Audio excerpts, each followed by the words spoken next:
My greedy fiancé demanded a $180,000 wedding or no wedding, so I canceled everything, and what she did next forced me to end her game forever. I'm 29, male, a senior systems analyst at a Fortune 500 company, pulling down $95,000 plus bonuses, comfortable enough to have my own place, a decent car, and some savings. My fiancée Roxy worked in marketing at the same company, making about $60,000 and spending like she was already married to my paycheck. We'd been together 4 years, engaged for 8 months, and had originally agreed on a $30,000 wedding budget, something we could swing without touching emergency funds or going into debt like morons. Everything was fine until Roxy started hanging out with this new friend from her yoga class, Paisley, some trust fund princess whose daddy paid for her $200,000 wedding the year before. That's when Roxy went from the normal, practical woman I fell for to an entitled monster in just a few weeks. It started small. She'd come home talking about Paisley's wedding, showing me photos on her phone, making innocent little comments about how intimate our planned celebration was going to be. The way she said intimate made it sound like we were planning a funeral instead of a wedding. Then she started researching venues during lunch breaks and suddenly became an expert on thread counts for table linens and the difference between blush and dusty rose centerpieces. She'd call me at work to discuss the pros and cons of cake flavors like we were negotiating international treaties. The first red flag should have been when she booked appointments at places we definitely couldn't afford just to get ideas. She'd come home with brochures for venues that charged more for one night than most people spend on cars, talking about inspiration. Like an idiot, I figured, what's the harm in looking? Maybe we'd get some ideas for decorating our actual venue on a budget, or maybe she'd realize how ridiculous the expensive places were and appreciate our options. Big mistake, worst idea ever. She started coming home later and later, claiming she was wedding planning with Paisley, which apparently involved hitting every overpriced vendor in a 50-mile radius. I should have known something was seriously wrong when she started using phrases like curated experience and bespoke celebration. This was the same woman who used to think Olive Garden was fancy dining. Then came the Tuesday night that changed everything. Roxy walked in around 8 p.m. with a smug look, dropped her laptop on the kitchen counter where I was making dinner, and announced she'd been running some numbers. I was looking at a spreadsheet from hell. Our simple $30,000 wedding had exploded into a $180,000 production. Let me break down this insanity for you. Venue rental for the weekend, $45,000. Photography and videography, $18,000. Her dress, $12,000. Yes, $12,000 for something she'd wear once. Flowers that would die the next day, $15,000. Catering, $35,000. Live band, $25,000. Some group Paisley recommended. Wedding planner, $8,000 to coordinate the circus. And that wasn't even everything. There were line items for things I'd never heard of. Interesting math, I said, not looking up from the spreadsheet. We agreed on $30,000, she rolled her eyes. That was before I understood what quality vendors actually cost, babe. Before I realized how cheap we were being about the most important day of our lives. She called our reasonable budget cheap. Roxy, this is more than half my annual salary for one day. It's not just one day, it's the day, it's our wedding day, she said in that condescending tone. Paisley spent $200,000 and said it was worth every single penny. Her photos are incredible. Her whole day was perfect. Paisley's dad owns half the oil fields in Texas. We're not them. Wrong thing to say. Her face went cold. I had just insulted her new messiah. So what? I'm supposed to settle for some backyard barbecue because you're too cheap to invest in our future? This is embarrassing, honestly. All my friends are going to think you don't value me enough to give me a proper wedding. Your friends are idiots if they think love is measured by catering costs. Then she dropped a nuclear bomb. You will make my dream wedding come true or I'm not walking down any aisle, period. This is non-negotiable. I just stared at her. This woman who used to split pizza costs down to the penny in shop sales at Target was demanding I spend nearly 2 years of gross salary on one party. Then I guess there won't be a wedding, I said without missing a beat. She laughed. Right. You're going to cancel our wedding and look like a complete loser to everyone we know because you're too cheap to make me happy. Sure, I'm going to avoid financial ruin because my fiancé thinks love comes with a price tag. The next morning, Roxy was gone before I woke up. Left a note saying she was having breakfast with Paisley to discuss wedding logistics. Translation, they were probably plotting my financial destruction over avocado toast. I should have known Paisley was poison from the moment I met her. Picture a 26-year-old disaster who never worked a day in her life, drove a BMW Daddy bought her, and talked about money like it grew on trees in her backyard. She had this habit of touching everything in our apartment, like she was appraising it for an estate sale, would pick up Roxy's engagement ring, examine it under the light, and make little comments like, "Oh, this is sweet," in a tone that suggested it was anything but sweet. Roxy came home that afternoon with Paisley in tow, both carrying shopping bags from boutiques I'd never heard of. Paisley gave me a fake smile and launched into what I now realize was a carefully rehearsed speech. "Roxy's told me so much about you. She's so lucky to have found someone who loves her enough to give her the wedding she deserves. I was just telling her about my wedding planner. She's a miracle worker. I can give you her number." I was standing there thinking, "Lady, you don't even know me, but you're already spending my money." "That's generous, but we're keeping things simple," I said. Paisley's smile faltered for half a second. "Oh, well, simple can be nice too, I guess. Though Roxy mentioned you're looking at some really special venues. The country club is gorgeous, definitely worth splurging for." "We're not splurging. We have a budget." Roxy jumped in. "Paisley knows the events coordinator there. She might be able to get us a discount. A discount on a $45,000 venue rental. Like getting 10% off a Lamborghini." Over the next few weeks, Paisley became a constant presence. She'd show up at our apartment uninvited, always with new inspiration for Roxy. The woman treated our living room like her personal office, spreading wedding magazines across every surface and turning our coffee table into a shrine to overpriced matrimonial nonsense. But what really got to me was that she started talking to Roxy like I wasn't in the room. They'd sit on our couch looking at wedding stuff on their phones, and Paisley would say things like, "If he really loved you, he'd want you to have everything you dreamed of. You shouldn't have to compromise on your special day because of a budget," always loud enough for me to hear, always phrased like sage wisdom. This chick had never paid for anything in her life, but somehow she was an expert on reasonable wedding expenses. The breaking point came 3 weeks later. I got home from work to find Roxy and Paisley in the kitchen with a bottle of wine, surrounded by vendor contracts and bridal magazines, giggling like schoolgirls, clearly a few glasses in. "Oh good, you're home," Roxy said, way too bright and cheerful. "We have some exciting news." Paisley held up a contract. "I put Roxy in touch with my wedding planner and she had a cancellation for your date. Someone backed out of their $200,000 package. So there's an opening. We're not spending $200,000 on a wedding." "It's not $200,000 anymore," Roxy said quickly. "It's only $180,000 because we're getting their cancellation rate. Only $180,000, like that was some kind of bargain." Paisley leaned forward like she was about to share state secrets. "Honestly, this is such a good deal. When I got married, we would have killed for rates like this. You're basically getting a $20,000 discount. We're not getting anything because we're not spending $180,000 on a freaking wedding." The room went quiet. Paisley looked at Roxy with theatrical shock and disappointment, like she was witnessing domestic violence. "Maybe I should go," Paisley said, standing up slowly. "This seems like something you two need to work out privately." She gathered her purse, gave Roxy a meaningful look, and headed for the door. But before leaving, she turned back and said, "Roxy, you deserve to be with someone who values you enough to give you the wedding you've always dreamed of. Don't settle for less than you're worth." Then she was gone, leaving Roxy and me staring at each other across a kitchen full of vendor contracts and empty wine glasses. "She's right," Roxy said after a long moment, her voice dripping with entitlement. "I do deserve better than this." "Better than what? A reasonable celebration we can actually afford? Better than having to beg my own fiancé to care about our wedding day." "You're not begging me to care. You're demanding I prove my love by going broke." After Paisley's dramatic exit, Roxy went into full manipulation mode. First came the silent treatment.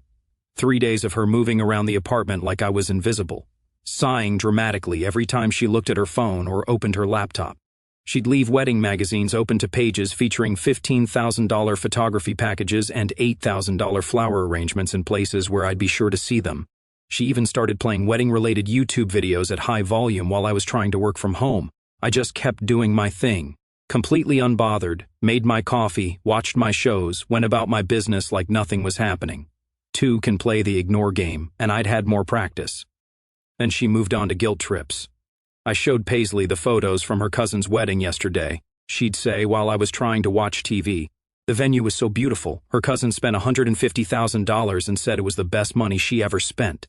"Ew, that's nice," I'd reply without looking away from the screen. Or, "My mom called She's so excited about the wedding, she keeps asking about details and I don't know what to tell her anymore. She's already started shopping for her mother-of-the-bride dress. Tell her we're still planning within our budget.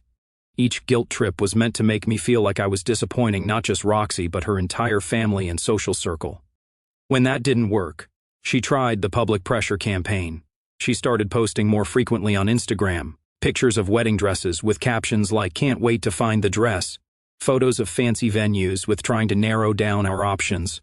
So many beautiful choices, always tagging me, always making it sound like we were planning some extravagant celebration. Her friends started commenting, "Girl, you're going to be the most beautiful bride. This is going to be the wedding of the century. So jealous of your perfect life." Meanwhile, I'm sitting there knowing she'd rather call off the whole thing than have a reasonable celebration within our means. But the real kicker was when she started involving my friends and family. My mom called one Sunday afternoon all excited. "Roxy showed me some of the wedding venues you're looking at. They're gorgeous, honey. You must be so excited." I hadn't told my mom we were looking at venues that cost more than her annual salary. "Mom, we're still figuring things out." "Oh, I know wedding planning can be stressful. But Roxy seems to have such good taste. You're such a good man for wanting to give her everything she wants." Then my friend Adam called after running into Roxy at the grocery store. "Dude, Roxy was telling me about your wedding plans. Sounds intense, man. She was showing me photos of the country club you're booking. That place is fancy as heck." "We haven't booked anything, Adam." "Oh, she made it sound like it was a done deal." This went on for weeks. Every conversation with friends or family somehow included details about our wedding plans that I'd never agreed to. Roxy had created an alternate reality where I was happily planning a $180,000 celebration, and she was spreading that story to everyone who would listen. The final straw came when she started crying. She'd tear up whenever the wedding came up, talking about how she dreamed about her wedding day since she was a little girl and just wanted to feel like a princess for one day. "I don't understand why you don't want me to be happy," she'd sob. "Every other man would be thrilled to give his fiancée the wedding of her dreams." "Because every other man isn't responsible for your happiness, Roxy. That's your job." Then came the ultimatum, delivered through tears. "I'm now 90% sure we're fake. I can't marry someone who doesn't think I'm worth investing in. If you can't see that our wedding day is worth the money, then maybe you don't really love me the way I thought you did." She paused for maximum dramatic effect. "I'm going to book the venue and the vendors. If you love me, you'll find a way to make it work. If you don't, then I guess we'll both know where we stand." "Go ahead and book them," I said calmly. "But you're booking them with your money, not mine." That's when I realized this girl had gone completely delusional. She wasn't just demanding an expensive wedding anymore. She was living in a fantasy where I was going to magically produce $180,000 because she decided that's what love looked like. She had lost touch with reality. Time to bring her back to earth. The next morning, Roxy was up early, which was unusual for her on a Saturday. Normally, she'd sleep until noon and then spend 2 hours getting ready to go get coffee. But that day, she was in the kitchen before 8 a.m. with her laptop and about 50 printouts, highlighters out, sticky notes everywhere, and a legal pad covered in calculations that looked like she was trying to split the atom. "Morning, babe," she said way too cheerfully. "I've got some exciting updates." She had vendor contracts spread across the entire kitchen table. "I talked to Paisley yesterday, and she helped me prioritize everything. We can do the flowers for $12,000 instead of $15,000 if we go with her guy. And the photographer will give us the friends and family rate of $15,000 instead of $18,000. She was acting like she'd just saved the world. "Look, I even figured out a payment plan," she said, showing me a spreadsheet that broke $180,000 into monthly payments over 2 years. "It's only $7,500 a month. That's totally doable if we both cut back on some things." If she wanted us to spend more per month on wedding payments than she made in gross salary, where exactly did she think we were going to find an extra $7,500 every month? "Well, you could pick up some freelance work and I could maybe get a part-time job on weekends, or we could borrow against your 401k. Borrow against my retirement to pay for her party." The woman had officially lost her mind. "Roxy, this is insane. We agreed on $30,000. That's already a stretch for us." Her face changed. The fake cheerfulness disappeared, replaced by a cold look. "No, you decided on $30,000. I never agreed to that. We talked about this for hours. You said 30,000 sounded reasonable. I was being supportive. I was waiting for you to step up and be a man about this." There it was. You know what Paisley's husband did when she found her dream venue? He didn't whine about the cost. He said, "Whatever makes you happy, baby," and he made it happen. Paisley's husband is a trust fund kid whose dad owns oil wells. So? You make good money, you could make more if you really wanted to, you're just choosing to be lazy about it. Lazy? She called me lazy for not wanting to work myself to death to pay for her fantasy wedding. Roxy, I'm not taking on extra work so you can have gold-plated napkins and a 7-course dinner for people who will forget about it in 6 months. She stood up so fast her chair fell over. Forget about it. Forget about it. This is our wedding, you selfish jerk. This is the most important day of our lives and you're treating it like some casual party. Now she was screaming, and I could hear the neighbors upstairs stop whatever they were doing to listen to the show. You want to know what I think? I think you don't really want to marry me. I think you're using the money as an excuse because you're scared of commitment. Classic deflection. You're absolutely right, I said calmly. I don't want to marry someone who thinks love is measured by how much money I'm willing to throw away on one day. That stopped her cold. For about 5 seconds she just stared at me like I'd slapped her. Then the waterworks started, angry tears, the kind that come with screaming and throwing things. Fine. If that's how you really feel, then we're done. I'm not wasting any more time on someone who doesn't value me enough to give me what I deserve. She stormed toward the bedroom, then turned back. And, just so you know, I'm going to tell everyone exactly what kind of cheap, selfish person you really are. She wasn't just trying to manipulate me anymore. She was threatening to destroy my reputation if I didn't comply. Well, big mistake. Roxy spent the weekend at Paisley's place, probably planning her next assault on my finances and sanity. She left behind all those vendor contracts and her wedding planning binder, like she expected me to study up and come to my senses while she was gone. Instead, I used the time to call my best friend Damon, who's been my voice of reason since college and happens to be a lawyer now, specializing in corporate litigation. He's also ruthless as hell when someone crosses someone he cares about. Bro, she's completely lost it, I told him after explaining the whole situation. Dude, this isn't about a wedding anymore. This is about control and manipulation. She's trying to bully you into bankrupting yourself. Yeah, I'm starting to see that. What are you going to do? I'm going to give her exactly what she asked for. Damon laughed. I know that tone. You're about to go nuclear, aren't you? She wants to play hardball. Game on. Good, about time you grew a spine. What do you need from me? Legal advice and help making sure I don't miss anything when I burn this whole thing down. I'm in. This sounds like it's going to be fun. I spent Sunday documenting everything. Every text message where Roxy dismissed our budget, every email where she acknowledged spending money without asking, every Instagram post where she'd made it sound like I was on board with expenses I'd never agreed to. Damon helped me organize it all into a timeline that would make prosecutors weep with joy. But here's the thing. I wasn't just dealing with wedding planning gone wrong, I was dealing with fraud. See, Roxy had been using our joint credit card for deposits and planning expenses, claiming it was wedding stuff. Whenever I asked about charges I didn't recognize, I'd trusted her and stopped asking for details. Turns out she'd racked up about $15,000 in unauthorized charges over the past 3 months. Deposits on vendors I'd never heard of, dress appointments at boutiques that charged consultation fees, even a venue booking fee for Paisley's recommendation. Every single charge was made without my knowledge or consent, and I had text messages proving I'd consistently told her our budget was $30,000. So I started calling everyone. First up, the country club. I spoke to their events coordinator, Brenda, who remembered us from our tour. Hi, Brenda. This is regarding the Jenkins-Hale wedding booking. I need to cancel that immediately. Oh no, is everything all right? Are you postponing to a different date? No, canceling permanently. The engagement is off and the booking was made without my authorization.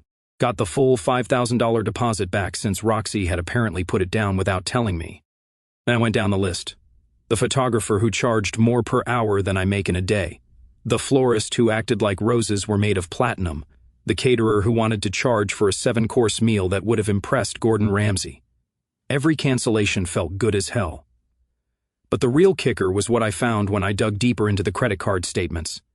Roxy hadn't just been spending on wedding stuff. She'd been living beyond her means for months, using our joint account to subsidize her lifestyle. Expensive dinners with Paisley she claimed were work meetings, shopping trips for wedding planning outfits, spa days for stress relief from wedding planning. She'd spent nearly $8,000 on herself in 3 months, all while lecturing me about being cheap and not supporting her dreams. Damon was laughing his ass off when I showed him the evidence. Dude, she didn't just demand an expensive wedding, she's been defrauding you for months. This is theft. What are my options? Criminally, you could press charges for unauthorized use of your credit card. Civilly, you could sue for recovery of the fraudulent charges. Personally, I'd burn her whole world down. Option 3 sounds good. When Roxy came home Monday evening, she immediately knew something was wrong. Her phone had been buzzing all day with vendors calling to confirm cancellations. "What the heck did you do?" she screamed the second she walked in. "Exactly what you told me to do. You said $180,000 or no wedding. You're getting no wedding." She lost her mind, started screaming about how I'd embarrassed her, ruined everything, how I was pathetic and cheap and she should have known better than to expect me to be a real man about this. "You think you're teaching me some kind of lesson? All you're doing is proving you don't love me enough to make me happy. Paisley was right. I deserve better than this." I just sat there and let her rant. When she finally ran out of steam, I looked at her and said, "Pack your stuff. You have 48 hours to get out of my apartment. You can't kick me out. I live here too. Actually, I can. Check the lease. Only my name is on it." Her face went white. In 4 years together, she'd never bothered to get added to the lease. Always said she trusted me, that it was easier with one name on the paperwork. Turns out that trust only went one way. Roxy moved out, but not quietly. She spent those 48 hours alternating between begging me to reconsider and threatening to destroy my reputation.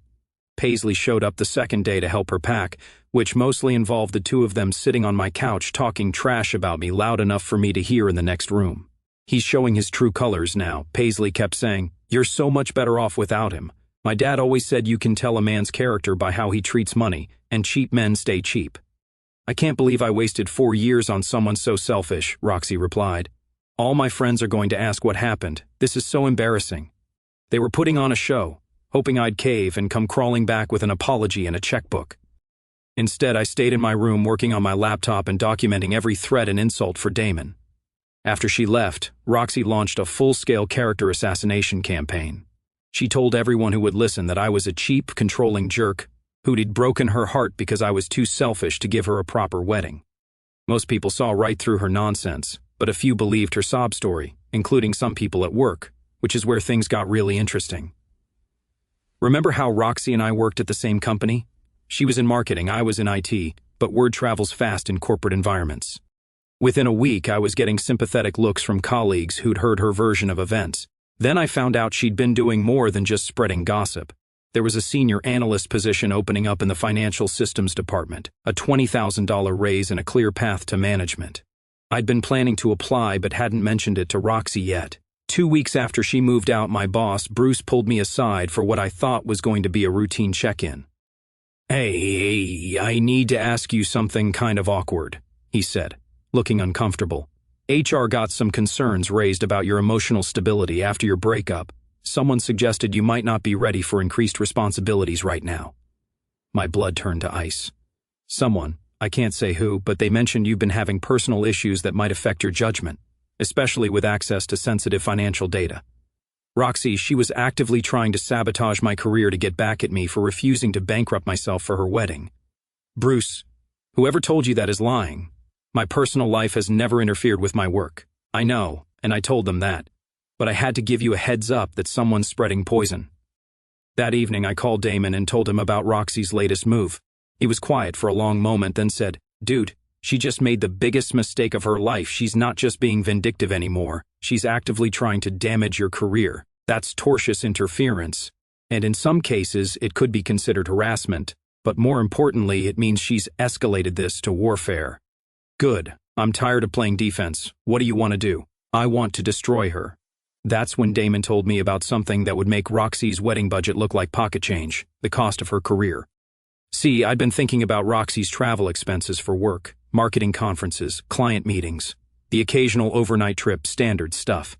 But something had been bugging me about her expense reports, little inconsistencies I'd noticed when we talked about her trips. I had access to the company's financial systems, all of them, including expense report databases and credit card transaction records. What I found made my blood boil. Roxy had been systematically defrauding the company for over a year. Fake dinner receipts claiming meals for 4 when she ate alone, inflated hotel charges, Uber rides she never took, personal shopping trips disguised as client entertainment. But the real kicker was the alcohol. Company policy strictly forbade expensing alcoholic beverages, but Roxy had been disguising booze purchases as team-building activities and client dinners. I found receipts for $300 bottles claimed as networking events that were just her and Paisley getting tipsy on the company's dime.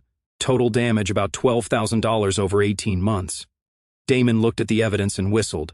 This is a felony, multiple felonies. Actually, she's looking at serious jail time if they prosecute. They will prosecute. What's your play? I'm going to give her exactly what she deserves. I didn't go to HR first. I went straight to Roxy's boss, Joel, the marketing director. A good guy who'd been with the company for 15 years. Joel, I need to show you something about Roxy Hale. His face went pale as I walked him through 18 months of fabricated expenses, fake receipts, and policy violations. Jesus Christ, how long has this been going on? At least a year and a half, probably longer. I only have access to the financial systems going back that far. Why are you bringing this to me instead of going directly to HR? Because she's been telling people I'm emotionally unstable since our breakup. I wanted you to see the evidence that she's a thief before she tries to spin this as revenge from a bitter ex. 2 hours later, Roxy got called into a meeting with HR, her boss, and the company's legal counsel. She was fired that afternoon and escorted out by security. But I wasn't done. The next few months were insane. Roxy's entire life just fell apart, and I got to watch it happen. First came the criminal investigation. The company pressed charges for the expense fraud, and the evidence was overwhelming. Damon connected me with a prosecutor friend who said it was one of the cleanest white-collar cases he'd ever seen. Roxy had basically documented her own crimes through expense reports and company credit card statements. Then there were the civil consequences. I disputed every single unauthorized charge on our joint credit card, all $15,000 worth. The credit card company reversed them after I provided documentation that Roxy had made fraudulent purchases without my knowledge or consent. Watching those charges disappear from my account was almost therapeutic.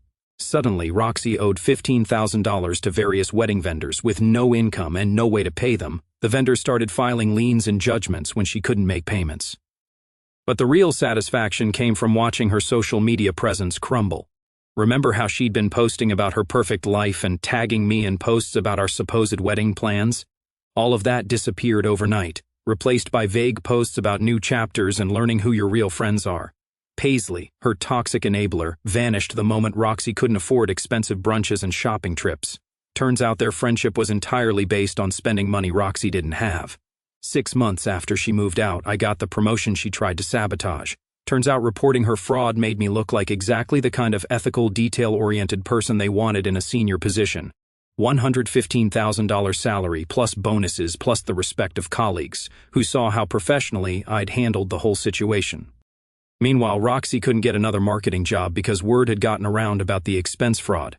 Our industry is smaller than you think, and news like that travels fast.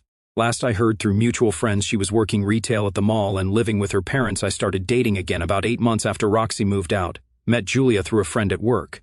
She's a teacher, down to earth. When I told her about Roxy and the $180,000 demand, Julia laughed so hard she nearly choked on her drink. She wanted you to spend what on flowers? That's more than I make teaching kindergarten for an entire year. But the real closure came almost exactly 1 year after Roxy had moved out. I'm at home on a Saturday morning making coffee and reading when my phone buzzes with a text from an unknown number. Hey, it's Roxy. I got a new number. Can we talk? I almost deleted it without responding, but curiosity got the better of me. I know you probably don't want to hear from me, but I really need to talk to you in person. Please, it's important. I screenshotted the conversation and sent it to Damon, who responded immediately. Do not meet with her alone. If you're going to do this, do it in public and record everything. I agreed to meet her at a coffee shop downtown, neutral territory, plenty of witnesses, and I'd have my phone recording the whole conversation. I almost didn't recognize her when she walked in. Roxy had always been put together, used to spend 45 minutes getting ready just to go to the grocery store. The woman who walked into that coffee shop looked like she'd aged 5 years and 12 months. She'd lost weight, and not in a healthy way. More like stress and ramen noodles had become her primary diet. She was wearing jeans and a basic sweater that looked like they came from Target, the kind of clothes she used to mock when we'd walk through the mall. Thank you for meeting me, she said as she sat down. I wasn't sure you would. I almost didn't. What do you want, Roxy? She took a deep breath like she was about to deliver a rehearsed speech. I want to apologize for everything. I know I hurt you, and I know I handled the wedding thing completely wrong. I wasn't thinking clearly. I just waited for her to continue. The truth is, I've had a really hard year. Losing my job, the legal stuff, having to move back in with my parents, it's been humbling. I've had a lot of time to think about what went wrong between us. And what conclusion did you come to? That I was an idiot, that I let Paisley fill my head with stupid ideas about what love was supposed to look like. She paused, clearly hoping I'd jump in with some kind of forgiveness or understanding. When I didn't, she continued, I know I can't undo what I did, but I was hoping maybe we could try again, start over. I'm different now. I understand what really matters. I almost laughed. After everything she'd put me through, she thought she could show up looking pathetic and I'd take her back. You understand what really matters now? Like what? Like having someone who loves you enough to build a life with you. I see that now. You see that now because you don't have any money to spend. That's not personal growth, Roxy. That's just being broke. Her face crumpled a little, but she pressed on. I know you're with someone else now, Julia, right? I heard through friends. But maybe if you gave me another chance, I could prove I'm not the same person who demanded that ridiculous wedding. You're right. You're not the same person. You're worse. I was hurt and angry. I made mistakes. You committed felonies, Roxy. You tried to sabotage my promotion because you were mad I wouldn't bankrupt myself for your fantasy wedding. She was crying now, but I felt nothing. No sympathy, no regret, no urge to comfort her. I know I messed up. I know I have no right to ask for anything from you, but I'm desperate. I can't find a decent job. I can't afford my own place. My parents are disappointed in me, and everyone I thought was my friend disappeared the moment I couldn't afford to keep up with them. There it was. She wasn't here because she'd realized she loved me or wanted to make amends. She was here because her life had turned to garbage and she wanted me to rescue her. So you thought you'd come back to your backup plan? It's not like that. It's exactly like that. She was sobbing now, drawing stares from other customers. Please, I know I don't deserve it, but I need help. I need someone who understands me, someone who knew me before everything went wrong. We were good together once. We could be good together again. I stood up to leave. Roxy, we were never good together. I was just too stupid to see that you were using me, and when I stopped being useful to you, you tried to destroy me. I'm sorry. I'm so sorry. I'll do anything to make it up to you. There's nothing you can do. You showed me exactly who you are, and I believe you. I started walking toward the door, then turned back. Oh, and Roxy, next time you need money, try asking Paisley. I'm sure she'll help out her old friend. The look on her face told me everything. What can I say? Karma's a bitch, and sometimes it needs a little help. Roxy did reach out again recently. I've blocked her on everything, but she keeps creating new accounts. I'm considering a restraining order if it continues. Also, Damon says the criminal case is moving forward, and Roxy's looking at potential jail time. Roxy got 6 months in county jail and 3 years probation. She also owes the company $27,000 in restitution. They found even more fraudulent expenses after they dug deeper. Her parents are struggling to pay her legal fees.